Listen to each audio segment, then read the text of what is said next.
السلام علیکم ورحمۃ اللہ تعالی وبرکاتہ۔ نحمدہ ونصلی ونسلم علی رسولہ الکریم، اما بعد فاعوذ باللہ من الشیطان الرجیم، بسم اللہ الرحمن الرحیم۔ ان اللہ وملائکتہ یصلون علی النبی یا ایہا الذین آمنوا صلوا علیہ وسلموا تسلیما۔ اللہم صلی علی سیدنا و مولانا محمد معدن الجود والکرم وآلہ الکرام وابنہ الکریم وبارک وسلم صلاۃ و سلاما علیک یا رسول اللہ صلی اللہ تعالی علیہ وسلم۔ اس سے پہلے غیر اللہ کو پکارنے کا بیان گزرا، یا رسول اللہ، یا نبی اللہ، یا اولیاء کرام کو ان کا نام لے کر یا ان کے القاب کے ذریعے پکارنا کیسا ہے وہ تفصیل کے ساتھ بیان کیا گیا۔ اب یہاں سے کہ غیر اللہ سے مدد مانگنے کا بیان، غیر اللہ سے مدد مانگنا کیسا۔ غیر اللہ اس سے پہلے بھی آیا، بیان کیا گیا غیر اللہ کا مطلب کیا، یعنی اللہ کے علاوہ جو کچھ بھی ہے، اللہ کے سوا جو کچھ بھی ہے وہ غیر اللہ۔ غیر ہم لوگ بولتے ہیں، غیر کا مطلب سوا، علاوہ، تو غیر اللہ مطلب اللہ کے سوا، اللہ کے علاوہ۔ تو اللہ کے علاوہ اللہ کے محبوب بندوں کو، انبیاء کرام کو، اولیاء کرام کو پکارنا اور ان سے مدد مانگنا کیسا۔ فرماتے ہیں اللہ پاک کو حقیقی مددگار جانتے ہوئے انبیاء کرام علیہم الصلوۃ والسلام اور اولیاء کرام رحمۃ اللہ علیہم سے مدد مانگنا استمداد کہلاتا ہے، اور استعانت کا بھی یہی مطلب ہے۔ استمداد کا مطلب یہ ہوتا ہے مدد طلب کرنا، مدد مانگنا، اور استعانت کا مطلب ہوتا ہے عون طلب کرنا، اور عون کا مطلب بھی مدد ہی ہوتا ہے۔ تو یہ عقیدہ ہونا چاہیے کہ حقیقت میں مدد کرنے والا تو اللہ تبارک و تعالی ہے، اور یہ اس کی عطا سے اور اس کی دی ہوئی طاقت اور قوت کے ذریعے سے اللہ کے ولی اور انبیاء کرام محبوب بندے یہ اللہ کی عطا سے مدد کرتے ہیں۔ تو ہمارا تو یہی عقیدہ ہے کہ حقیقت میں مدد کرنے والی ذات اللہ تبارک و تعالیٰ کی ہے، اور انبیاء کرام اور اولیاء کرام یہ اللہ تبارک و تعالیٰ نے ان کو مدد کرنے کی طاقت اور قوت دی ہے۔ تو ان کے پاس ظاہر سی بات، اب جو بھی طاقت ہے وہ اللہ کی دی ہوئی ہے، تو اب ان کا مدد کرنا حقیقت میں اللہ کا مدد کرنا ہوا۔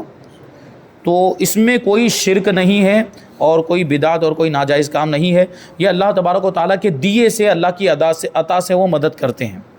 انبیاء کرام علیہم الصلوۃ والسلام اور اولیاء اعظام سے مدد مانگنا بلا شبہ جائز ہے، جبکہ عقیدہ یہ ہو کہ حقیقی امداد تو رب کریم ہی کی ہے، اور یہ سب حضرات اس کی دی ہوئی قدرت سے مدد کرتے ہیں، کیونکہ ہر شے کا حقیقی مالک و مختار صرف اللہ پاک ہی ہے۔ ہر چیز کا مالک اور ہر چیز کا پیدا کرنے والا اللہ تعالیٰ ہی ہے۔ تو انبیاء کرام کو بھی اسی نے پیدا کیا، اور اولیاء کرام کا بھی مالک وہی ہے، اور اللہ پاک کی عطا کے بغیر کوئی بھی مخلوق کسی ذرے کی بھی مالک و مختار نہیں ہو سکتی۔ اللہ تبارک و تعالیٰ کے دیے اسے چھوٹا سا ذرہ ہی کیوں نہ ہو، اس کی بھی ملکیت اللہ تبارک و تعالیٰ کے دیے بغیر کسی کو حاصل نہیں ہو سکتی۔ اللہ پاک نے اپنی خاص عطا اور فضل عظیم سے اپنے پیارے حبیب صلی اللہ علیہ وسلم کو کونین کا حاکم و مختار بنایا ہے۔ کونین یعنی دونوں جہاں، دونوں یہ دنیا بھی اور آخرت، دونوں کا مالک و مختار بنایا، حاکم بھی بنا دیا ہے اللہ تبارک و تعالیٰ نے۔ جو شعر ہم پڑھتے ہیں، کنجی تمہیں دی اپنے خزانوں کی خدا نے، اپنے سارے خزانوں کی کنجیاں اللہ تعالیٰ نے ہمارے حبیب کو دے دی۔ کنجی تمہیں دی اپنے خزانوں کی خدا نے، محبوب کیا مالک و مختار بنایا۔ اور یہ بھی تو ایک شعر پڑھتے رہتے ہیں کہ یعنی محبوب و محب میں نہیں میرا تیرا، میں تو مالک ہی کہوں گا، پہلا مصرع، میں تو مالک ہی کہوں گا کہ ہو مالک کے حبیب، میں تو مالک ہی کہوں گا کہ ہو مالک کے حبیب، یعنی محبوب و محب میں نہیں میرا تیرا، کہ محبت کرنے والا جس سے محبت کرتا ہے تو اپنی ساری چیزیں اس کو سونپ دیتا ہے، اپنی ساری چیزوں کا اختیار اس کو دے دیتا ہے۔ دنیا داری کے اعتبار سے دیکھیں کہ دنیا میں ایک انسان دوسرے انسان کو اگر محبوب بنا لیتا ہے اور اسے محبت کرنے لگ جاتا ہے تو کیا کہتا ہے، میرا سب کچھ تیرا ہے، جو چاہیے وہ لے لے، اور تو جو چاہے وہ تیرے لیے حاضر ہے۔ یہ ہوتا ہے کہ نہیں ہوتا؟ دنیا کی محبت میں جب یہ سا، تو وہ تو رب تبارک و تعالیٰ ہے، تو وہ بھی اپنے حبیب سے محبت فرماتا ہے، اور اللہ تبارک و تعالیٰ نے اپنے محبوب کو سب کچھ عطا فرما دیا، کیونکہ محبوب اور محب میں میرا تیرا نہیں ہوتا۔ تو یہ شان اللہ تبارک و تعالیٰ خالق ہے، ساری چیزوں کو اس نے پیدا کیا، اور پھر حضور پاک صلی اللہ علیہ وسلم کو ساری چیزوں کا مالک و مختار اسی نے بنایا، رب نے ہی بنایا۔ اس کی مثال جیسے میں نے کہیں کسی بیان میں میں نے پیش کی تھی اس انداز میں کہ بلا تشبیہ کو سمجھیں کہ ہم کہیں پر کوئی سامان خرید کر گھر میں لاتے ہیں. جیسے گھر میں بہت ساری چیزیں ایسی ہوتی ہیں، جیسے کہ برتن ہوتے ہیں گھر میں، تو برتن کے اوپر ہم لوگ لے کر آتے ہیں تو نام لکھواتے ہیں. نام نہیں لکھواتے، وہ پہچان کے لیے نام لکھواتے ہیں کہ فلاں صاحب کے یہ گھر کے برتن ہیں، تاکہ وہ ایک پہچان رہے اور اس کے ذریعے سے یہ معلوم ہو جائے کہ یہ فلاں کہ کہیں مل جائے تو پتہ چلا یہ ہمارا برتن ہے. برابر. اب تو یہ ہم نے نام لکھوا دیا، اور اس کے ساتھ ہی ساتھ اس میں کمپنی کا بھی ٹیگ لگا ہوتا ہے، کمپنی کا بھی نام لکھا ہوتا ہے، اس کا مارکہ ہوتا ہے کمپنی کا بھی. تو یہ اب کمپنی کا بھی نام لکھا ہوا ہے اور ہم نے اپنا بھی نام لکھوا دیا. تو دونوں کا مطلب کیا ہوا؟ دونوں کا سیدھا مطلب یہ نکلتا ہے کہ وہ کمپنی جس کا نام اس میں لکھا ہوا ہے، اس کمپنی نے اس برتن کو بنایا ہے، اور بعد میں جس شخص کا نام اس پر لکھوایا گیا تو بنانے والی تو کمپنی ہے، لیکن فی الحال جس کا نام لکھا ہوا ہے یہ اس کی ملکیت میں ہے، اس کی ملکیت میں. تو اسی طرح اللہ تبارک و تعالیٰ نے کائنات کی ہر چیز میں، یہ علماء نے بھی بات لکھی ہے، کائنات کی ہر چیز میں اور مخلوقات اللہ تبارک و تعالیٰ کے ذکر کے ساتھ حضور کا ذکر کرتی ہے. اور جہاں اللہ تبارک و تعالیٰ کا نام لکھا ہے وہاں پہ ہمارے نبی پاک صلی اللہ علیہ وسلم کا بھی نام لکھا ہوا ہے. اس کا مطلب ہے کہ ساری مخلوقات کو بنانے والی ذات تو اللہ تبارک و تعالیٰ کی ہے، لیکن فی الحال اس میں ملکیت اور اختیار حضور پاک صلی اللہ علیہ وسلم کا ہے. یعنی اللہ تبارک و تعالیٰ نے اپنی ساری پیدا کی ہوئی چیزوں کا مالک و مختار اپنے حبیب کو بنا دیا. یہ ہمارا عقیدہ ہے. اور حضور پاک صلی اللہ علیہ وسلم اور دیگر انبیاء کرام علیہم الصلوۃ والسلام اور اولیاء اعظام رحمۃ اللہ تعالی علیہم اجمعین اللہ پاک کی عطا سے، یعنی اس کی دی ہوئی قدرت سے مدد کر سکتے ہیں. یعنی اللہ تبارک و تعالیٰ مدد کرنے کی ان کو طاقت دے رہا ہے. میں نے ابھی کچھ دن پہلے جو 11ویں شریف کے موقع پر ایک بیان ہوا اس میں مثال دی تھی کہ لوہا ٹھنڈا ہوتا ہے اور اس کا رنگ کالا ہوتا ہے، لیکن تھوڑی دیر تک اس کو آگ میں رکھا جائے تو وہ لوہا لال ہو جائے گا اور گرم ہو جائے گا. یعنی آگ اس کو اپنی تاثیر دے دیتی ہے، آگ نے اس کو اپنا رنگ بھی دے دیا اور آگ نے اس کو اپنی تاثیر بھی دے دی، گرمی بھی دے دی. تو اب لوہا گرم ہو گیا، لوہے کا رنگ بھی آگ والا ہو گیا، جو آگ کا رنگ تھا وہ اس نے دے دیا. لیکن کوئی یہ نہیں کہتا ہے کہ وہ لوہا جو ہے وہ آگ ہو گیا، نہیں. ہاں بس یہ ہے کہ اب آگ سے جو کام لیا جاتا ہے وہ کام اب لوہے سے بھی لے سکتے ہیں، کیونکہ اس کے اندر بھی گرمی آ گئی، اس کے اندر بھی آگ والی تاثیر آ گئی. تو یہ مثال کے طور پر پیش کیا جاتا ہے کہ اللہ تبارک و تعالیٰ اس طرح اپنی طاقت و قوت کے جلوے اپنے ولیوں کو اور اپنے محبوب بندوں کو عطا فرماتا ہے. تو پھر ان کی ذات سے بھی کرامتوں کا صدور ہوتا ہے اور وہ لوگوں کی مدد بھی کرتے ہیں اللہ کے دیے سے. تو یہی سوال ہم پوچھیں اپنے مخالفین سے کہ کیا اللہ تبارک و تعالیٰ اس آگ سے بھی زیادہ کمزور ہے معاذ اللہ؟ یعنی آگ تو اپنی تاثیر لوہے کو دے سکتی ہے، آگ تو اپنا رنگ لوہے کو دے سکتی ہے، تو کیا پروردگار طاقت و قوت اپنے ولیوں کو طاقت و قوت نہیں دے سکتا؟ دے سکتا ہے. اللہ تبارک و تعالیٰ تو احکم الحاکمین ہے، اس سے بڑا تو کوئی طاقتور نہیں ہے. اللہ تبارک و تعالیٰ سب سے زیادہ قوت والا ہے، وہ اپنے محبوب بندوں کو طاقت و قوت عطا فرماتا ہے.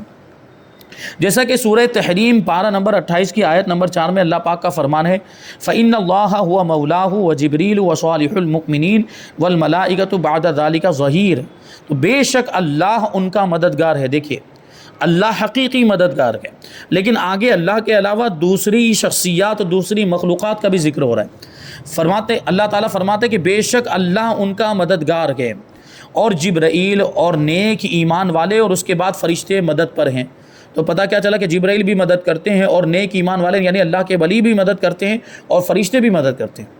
تو اللہ تبارک و تعالیٰ خود فرما رہا ہے کہ اللہ بھی مددگار ہیں، جبرائیل بھی مددگار ہیں، نیک مومن بھی مددگار ہیں، فرشتے بھی مددگار ہیں. تو اس سے تو پتہ چلا کہ اللہ تبارک و تعالیٰ ان کو مدد کرنے کی طاقت و قوت دیتا ہے، تبھی تو یہ مدد کرتے ہیں. تو اگر یہ شرک ہوتا اللہ کے ولیوں سے مدد طلب کرنا، انبیاء کرام سے مدد طلب کرنا، تو اللہ تبارک و تعالیٰ یہ قرآن مجید کے اندر یہ ارشاد ہی نہ فرماتا. تو اللہ تبارک و تعالیٰ ارشاد فرما رہا ہے تو ظاہر سی بات قرآن میں تو شرک کی تعلیم ہو ہی نہیں سکتی. اس کا مطلب یہ ہے کہ یہ بالکل قرآن کے مطابق عقیدہ ہے جو ہمارا عقیدہ ہے. حدیث شریف میں حضرت سیدنا عتبہ بن غزوان رضی اللہ تعالیٰ عنہ سے روایت ہے کہ حضور پر نور صلی اللہ علیہ وسلم فرماتے ہیں کہ جب تم میں سے کسی کی کوئی چیز گم ہو جائے اور وہ مدد چاہے تو، اور وہ ایسی جگہ پر ہو جہاں کوئی ہمدم نہیں، یعنی کوئی اس کا ہم جنس نہیں، کوئی دوسرا انسان نہیں، کوئی مدد کرنے والا نہیں ہے، تو اسے چاہیے کہ وہ یوں پکارے اے اللہ کے بندو میری مدد کرو، اے اللہ کے بندو میری مدد کرو. تو اللہ کے کچھ بندے ہیں جنہیں یہ نہیں دیکھتا، وہ اس کی مدد کرنے کے لیے آئیں گے. یعنی رجال الغیب اللہ تبارک و تعالیٰ نے اپنے کچھ ایسے بندے پیدا فرمائے ہیں جو عام انسانوں کی مدد کرتے ہیں جب وہ کہیں گم ہو جاتے ہیں، راستہ بھٹک جاتے ہیں، یا ان کا کوئی سامان گم ہو جاتا ہے، کوئی چیز گم ہو جاتی ہے، تو وہ اس طرح پکاریں کہ اے اللہ کے بندو میری مدد کرو، تو وہ رجال الغیب مدد کرنے کے لیے آتے ہیں۔ کبھی تو ویسے ہی مدد کر کے چلے جاتے، دکھتے نہیں، پتہ نہیں چلتا، یا کبھی کوئی دوسری شکل اختیار کر کے آتے ہیں اور وہ مدد کر کے چلے جاتے ہیں، ہمیں پتہ بھی نہیں چلتا۔ تو دیکھو یہ اللہ کے بندوں سے مدد طلب کرنے کا حکم دیا جا رہا ہے۔ اگر اللہ کے بندے، یہ ظاہر سی بات ہے غیر اللہ ہیں، یہ بھی تو غیر اللہ ہیں، اللہ کے علاوہ ہیں، تو یہاں تو نبی پاک صلی اللہ علیہ وسلم خود حکم دے رہے ہیں کہ یہ پکارو کہ اے اللہ کے بندوں میری مدد کرو۔ اگر یہ شرک ہوتا تو حضور اس کی تعلیم دیتے ہی نہیں۔ اس کا مطلب یہ ہے کہ اللہ کے بندوں سے مدد طلب کرنا جائز ہے، غیر اللہ سے مدد طلب کرنا جائز ہو۔ غیر اللہ سے مراد وہ ہیں جن کو اللہ تبارک و تعالیٰ نے مدد کرنے کی طاقت دی ہے۔ آگے سوال ہے کہ کیا انبیاء کرام علیہم السلام اور اولیاء اعظام سے ان کی وفات کے بعد بھی مدد مانگی جا سکتی ہے؟ جیسے ان کا وصال، ہم ان کے مزار پر جاتے ہیں تو ان کا تو وصال ہو چکا ہے، تو ان کے مزار پر جا کر ہم ان سے مدد طلب کرتے ہیں، ان کا وسیلہ لیتے ہیں، تو یہ کرنا کیسا ہے اور یہ کہاں سے ثابت ہے؟ جواب جی ہاں،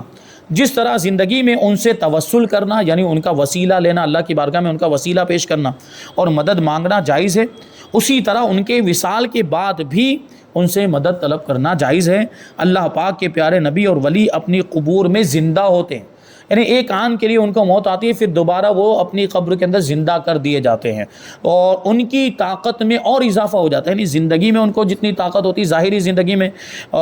ظاہری طور پر دنیا سے جانے کے بعد، جس کو ہم لوگ کہتے ہیں پردہ فرمانے کے بعد، پردہ فرمانے کے بعد ان کی طاقت و قوت میں اور زیادہ اضافہ ہو جاتا ہے۔ ایک عام انسان کے بارے میں نے کہا تھا، اس سے پہلے بھی آیا تھا کہ ایک عام انسان، بلکہ کافر کے بارے میں آیا ہے کہ کافر جب قبر میں چلا جاتا ہے تو قبر پہ آنے والوں کی آواز کو سنتا ہے، ان کو جانتا پہچانتا بھی ہے۔ تو جب کافر کو یہ طاقت و قوت مل جاتی ہے قبر میں جانے کے بعد، تو مومن کی طاقت و قوت کا عالم کیا ہوگا؟ اور یہ تو کامل ایمان والے ہیں، اللہ کے ولی تو کامل ایمان والے جنہوں نے پوری زندگی اللہ کی اطاعت میں گزار دی، فرما برداری میں گزار دی، اتنے نیک اور محبوب بندے، مقرب بندے، تو ان کی طاقت و قوت کا عالم کیا ہوگا؟ فرماتے ہیں آگے سوال کہ مدد کرنے کے ثبوت میں کوئی واقعہ ہو تو بیان کریں، یعنی یہ اللہ والے جو ہے مدد کرتے ہیں تو اس کے ثبوت میں کوئی واقعہ ہو تو اس کو پیش کیجئے۔ تو واقعہ بیان کرتے ہیں کہ اس پر ایک نہیں بلکہ بے شمار واقعات ذکر کیے جاتے ہیں۔ یہاں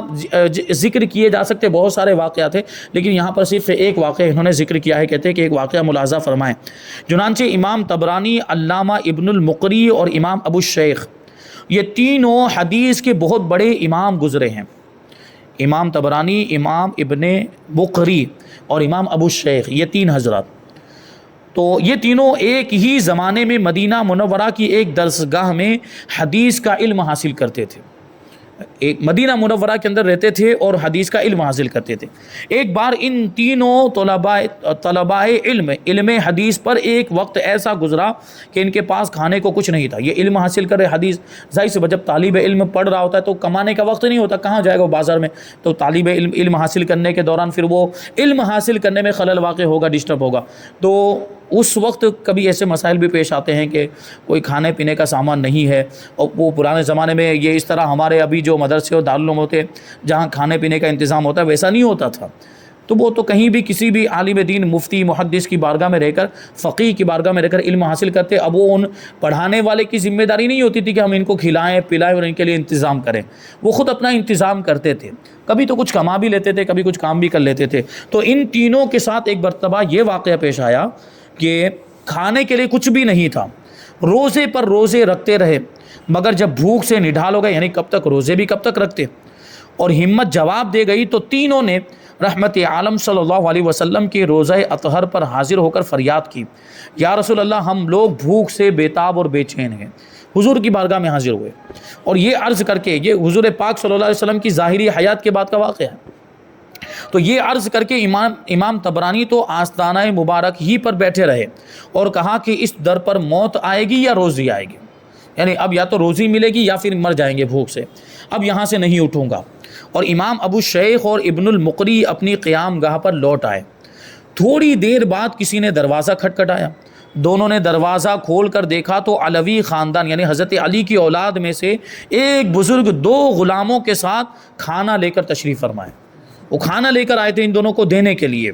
اور یہ فرما رہے ہیں کہ آپ صلی اللہ علیہ وسلم ابھی مجھے خواب میں اپنی زیارت سے مشرف فرما کر حضور نے مجھے حکم دیا کہ میں آپ لوگوں کے پاس کھانا پہنچا دوں، چنانچہ جو کچھ میرے پاس فی الحال موجود تھا اور جو کچھ ہو سکا وہ لے کر حاضر ہوا۔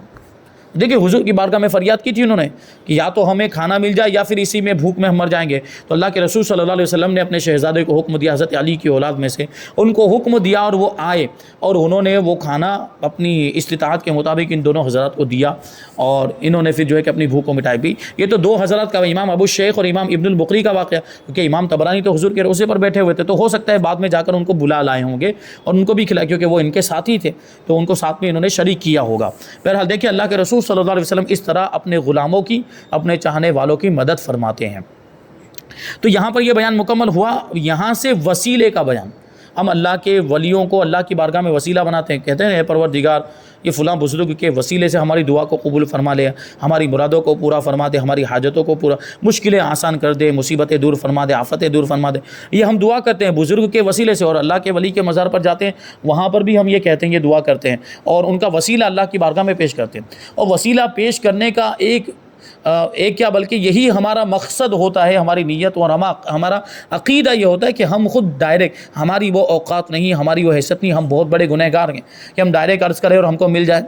ہم ڈائریکٹ اللہ کی بارگاہ میں دعا کریں اور ہماری دعا قبول ہو جائے۔ وہ ہمارے گناہوں کی ناپاکی، گناہوں کی گندگی کی وجہ سے ضروری تھوڑی ہماری بات مان لی جائے گی۔ لیکن جب اللہ کے ولیوں کا وسیلہ پیش کیا جاتا ہے تو چونکہ اللہ کے ولی یا اللہ کے محبوب بندے، اللہ کے مقرب بندے جنہوں نے پوری زندگی اللہ کی عبادت کی ہوتی ہے، اللہ کی فرما برداری کی ہوتی ہے، تو یہ اللہ کی بارگاہ میں ان کا مقام و مرتبہ بہت بلند و بالا ہوتا ہے، تو ہم ان کا وسیلہ پیش کرتے ہیں تاکہ ان کے وسیلے سے اللہ تبارک و تعالی ہماری دعاؤں کو قبول فرمائے۔ اور چونکہ یہ تو مقرب ہیں، ہماری بات ڈائریکٹ ہو سکتا ہے قبول نہ کی جائے، ہماری دعا ڈائریکٹ نہ قبول کی جائے، لیکن یہ اگر ہماری سفارش کر دیں اور یہ ہماری بات کو پہنچا دیں تو ہماری بات ہو سکتا ہے ہماری دعا قبول ہو جائے اور ہماری حاجت پوری ہو جائے۔ یہ تو دنیا داری کے اعتبار سے بھی ہم دیکھیں،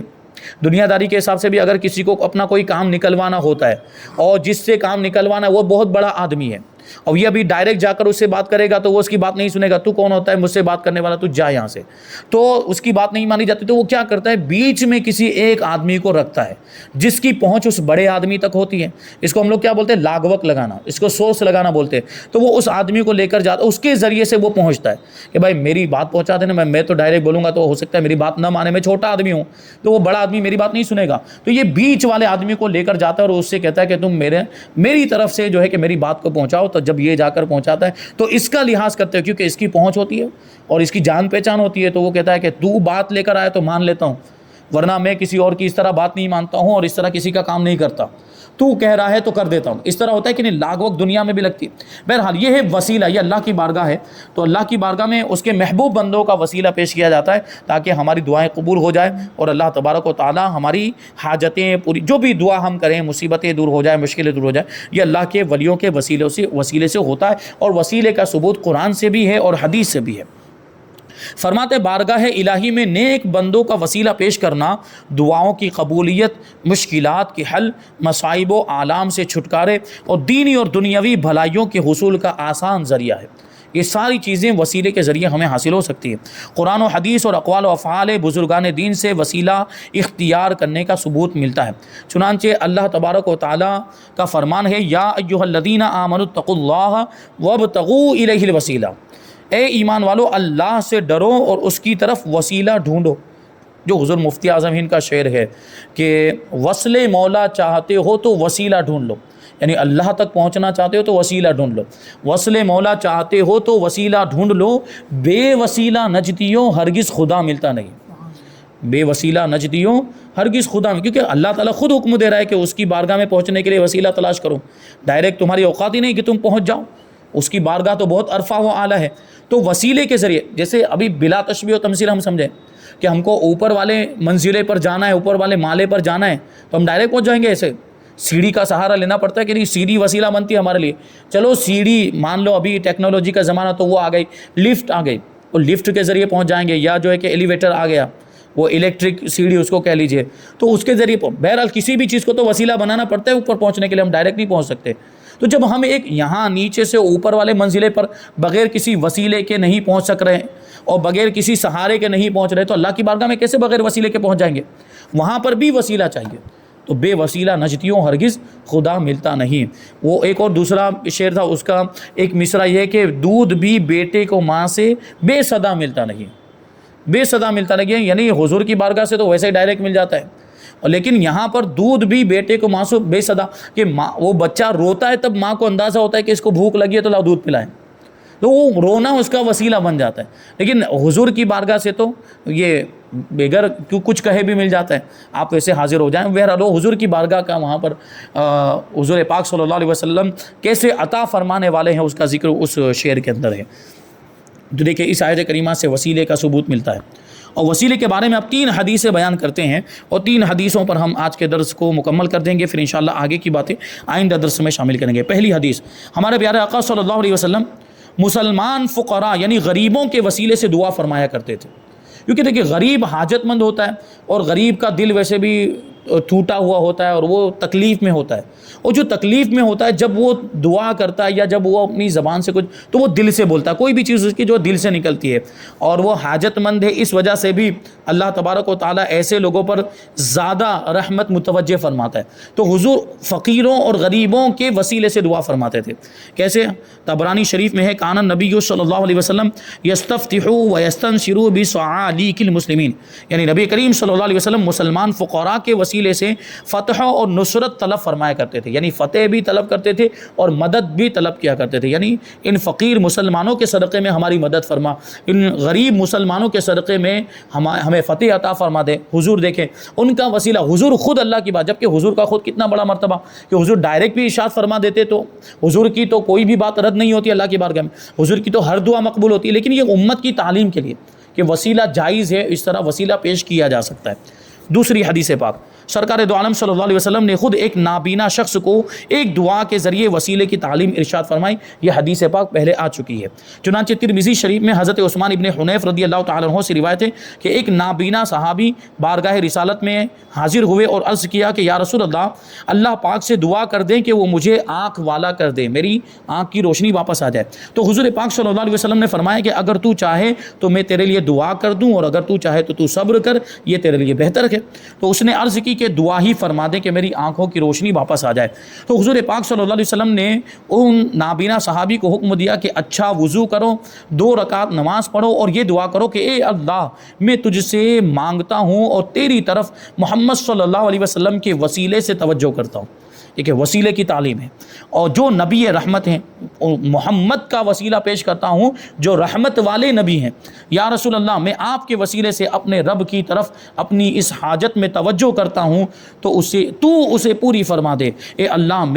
میرے بارے میں حضور صلی اللہ علیہ وسلم کی شفاعت قبول فرما۔ راوی بیان فرماتے ہیں کہ وہ شخص جب حضور پاک صلی اللہ علیہ وسلم کے فرمانے کے مطابق دعا کر کے کھڑا ہوا تو وہ آنکھ والا ہو گیا، اس کی بینائی واپس آ گئی۔ 2 حدیثیں ہو گئی۔ اب تیسری حدیث، نبی کریم صلی اللہ علیہ وسلم نے حضرت سیدنا علی مرتضیٰ رضی اللہ تعالی عنہ کی والدہ کے لیے یوں دعا کی، اغفر لأمی فاطمہ بنت اسد وَلَقِّنْهَا حُجَّتَهَا وَوَسِّعْ عَلَيْهَا مَدْخَلَهَا بِحَقِّ نَبِيِّكَ وَالْأَنْبِيَاءِ الَّذِينَ مِنْ قَبْلِي، یعنی اے اللہ، میری ماں فاطمہ بنت اسد کی مغفرت فرما اور انہیں ان کی حجت سکھا دے، اور میرے اور مجھ سے پہلے نبیوں کے حق کے وسیلے سے اس کی قبر کو وسیع اور کشادہ فرما دے۔ دیکھیے خود حضور اپنا بھی وسیلہ پیش کر رہے ہیں، اور حضور سارے انبیاء کرام کا وسیلہ اللہ کی بارگاہ میں پیش کر رہے ہیں۔ تو قرآن کی آیت سے بھی وسیلے کا ثبوت ملتا ہے، اور ان تینوں حدیثوں سے بھی وسیلے کا ثبوت ملتا ہے۔ اور ابھی جو ہے کہ انبیاء کرام اور اولیاء کرام سے توسل کرنے کا مطلب کیا ہوتا ہے، اور انبیاء کرام کو وسیلہ بنانے کا کیا حکم ہے، اور دنیا سے چلے جانے کے بعد ان کو وسیلہ بنانے کا کیا حکم ہے، اور بہت ساری چیزیں ہیں، انشاءاللہ وہ سب ہم آئندہ درس میں شامل کریں گے۔ اللہ تبارک و تعالیٰ کی بارگاہ میں دعا ہے کہ جو کچھ بھی بیان ہوا اس پر ہم سب کو عمل کرنے کی توفیق عطا فرمائے۔ وما علینا الا البلاغ۔ السلام علیکم۔